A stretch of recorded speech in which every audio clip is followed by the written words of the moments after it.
જર જમીનને જોરું એ જે કજિયાના છોરું કહેવત ખોટી નથી। ખાંભા તાલુકાના માલક નેસ ગામે પત્ની સાથે આડા સંબંધોમાં પ્રેમીએ 10 જેટલા ઘા ઝીકી પતિની નિર્મમ હત્યા કરવામાં આવતા હડકંપ મચી ગયો છે। શું હતી સમગ્ર ઘટના અને કેવી રીતે ઝડપાયા આરોપીઓ, જોઈએ આ ખાસ રિપોર્ટમાં। ગામે રોમાંચક પરંતુ ત્રાવક ઘટના સામે આવી છે। 30 વર્ષીય મેહુલ પુંજાભાઈ સોલંકીની તેની જ પત્ની સાથે સંબંધ રાખનાર પ્રેમી અને તેના સાથીદારો દ્વારા છરીના ઘા ઝીંકીને નિર્મમ હત્યા કરવામાં આવી હતી। મૃતકના શરીર પર 10 જેટલા ઘા મરાયા હતા। હત્યા બાદ આરોપીઓ ફરાર થઈ ગયા હતા। જોકે ખાંભા પોલીસે ગણતરીની કલાકોમાં જ ત્રણેય આરોપીઓ અલ્પેશ બારૈયા, હિતેશ સોલંકી અને ગોપાલ બારૈયાને ઝડપી પાડ્યા હતા। પોલીસ કસ્ટડીમાં ઉભેલા ત્રણેય શખ્સોએ કબૂલાત કરી કે પત્ની સાથેના પ્રેમ સંબંધને લઈને મને દુઃખ રાખીને આ ખૂની ખેલ રમાયો હતો।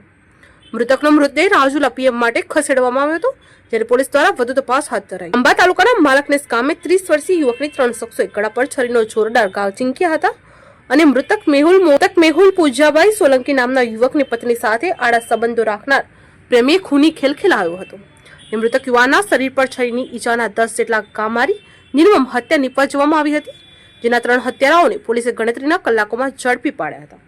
આ ખાંભા પોલીસ મથકમાં જોવા મળતા આ ત્રણેય શખ્સો હતા।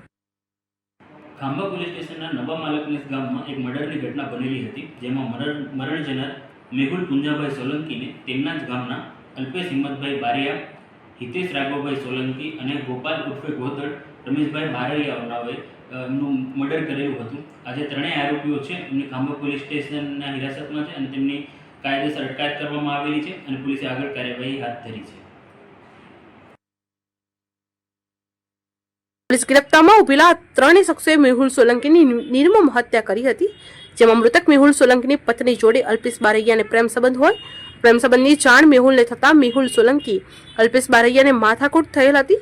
બાદ પોતાના ઘર નજીક અવેડા પાસે બેઠો હતો, ત્યારે અલ્પેશ બારૈયા નીકળતા તેમને ઠપકો આપ્યો, જેમનું મન દુઃખ રાખીને અલ્પેશ બારૈયાએ તેના 2 મિત્રો ગોપાલ અને હિતેશને બોલાવી પ્રથમ ગળાના ભાગે છરીનો એક ઘા માર્યો બાદ 10 જેટલા છરીના ઘા મારીને મેહુલ સોલંકીની હત્યા કરી નાખી હતી અને ત્યાંથી હત્યારાઓ નાસી છૂટ્યા હતા।